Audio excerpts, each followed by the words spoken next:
itu sangat dalam. Ini lubang hidungnya ya. Coba samping kiri apakah ada lubang hidungnya lainnya ya. Cuman kita tidak mendapati lubang hidung yang lainnya. Yang ada memang dari sini persis memang seperti moncong buaya raksasa. Ini kepalanya dan tadi ada ekornya.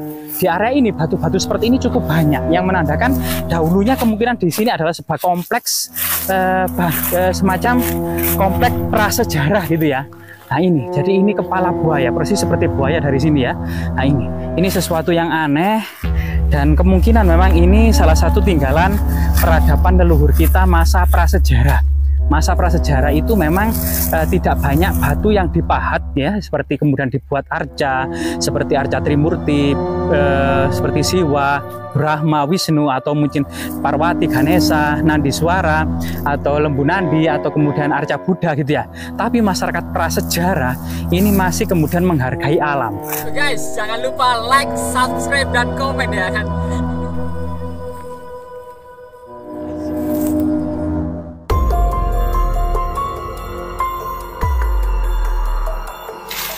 Ya, saat ini kita menelusuri hutan di jalan raya, tepatnya di Desa Seloliman, Kecamatan Terawas, Kabupaten Mojokerto, Jawa Timur.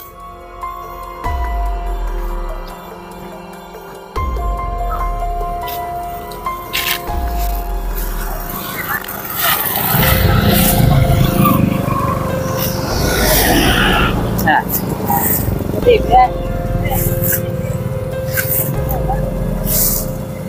jadi disinilah kita akan mendapati jejak-jejak magis ya dan religius.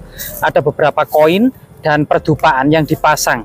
Nah, di sini dipercaya sebagai ekor dari buaya. Nah, ekor dari buaya.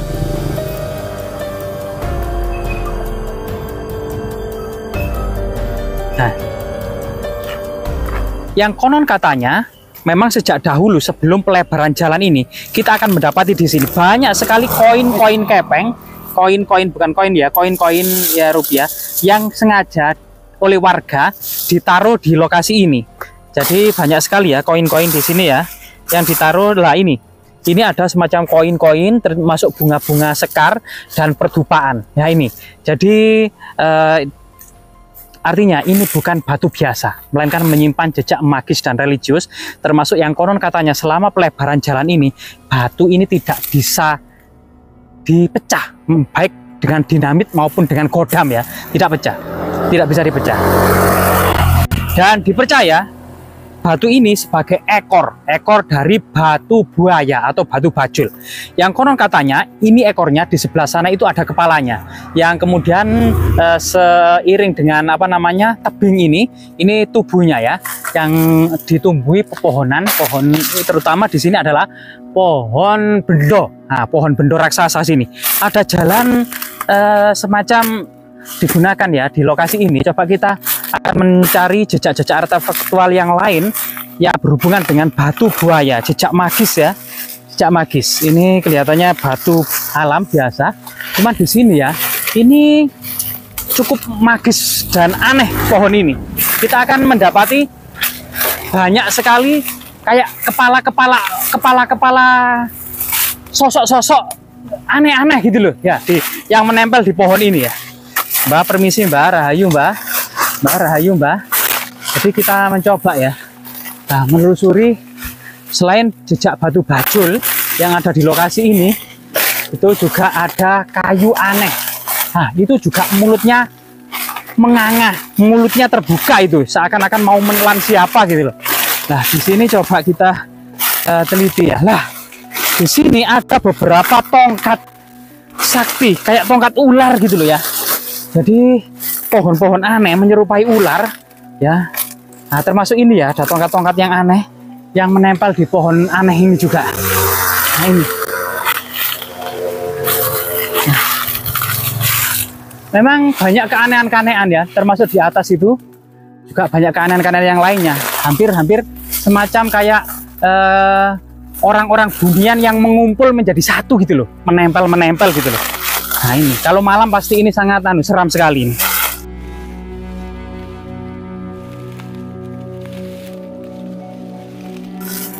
Nah, coba apakah ini batu candi ya? Nah, ini mirip batu candi atau umpak batu. Kemungkinan ini fragmen batu candi atau bukan ya, kita juga kurang tahu ini. Coba kita telusuri yang lainnya. Nah, jadi kita menuruni hutan. Nah, ada semacam buah kayak semangka yang sudah mengering ya. Ini banyak bergelantungan di hutan ini ya. Dan ini kelihatannya dimakan oleh hewan-hewan, entah itu tupai atau musang. Nah, ini. Jika kita turun ya, nah ini ada beberapa portal ya, ada Ngoro, Mojokerto 40 kilo, Ngoro 11 kilo, dan Trawas ini ya, Trawas 6 kilo. Nah ini, nah buah-buahan juga aneh ini. Buah apa ya? Buah bisa dimakan apa tidak ini ya? Kira-kira tahu ini buah-buah hutan ya, yang sudah mengering. Nah, yang diduga menurut cerita tutur masyarakat yang dinamakan kepala dari buaya, kalau di sana ekornya, itu di sini batu raksasa ini dianggap sebagai kepala dari buaya tersebut. Jika kita teliti apakah batu ini sangat berhubungan dengan peradaban masyarakat prasejarah, entah itu menhir, dolmen ya, masih sangat misterius ya, membutuhkan kajian dari para ahli. Namun coba kita teliti apakah ada jejak-jejak prasejarah atau jejak-jejak kuno lainnya. Nah ini, nah inilah masyarakat menamai sebagai batu buaya. Jadi batu buaya kalau dari sini itu mana ya moncong buayanya ya, mungkin ini ya moncong buayanya, itu mungkin kepalanya ya. Dan coba kita teliti secara seksama. Oh ini ya moncong buayanya ya. Oh ini coba ya, dari sini akan terlihat moncong buayanya itu dari sini.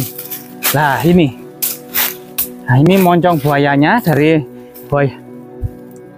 Oh ini ya.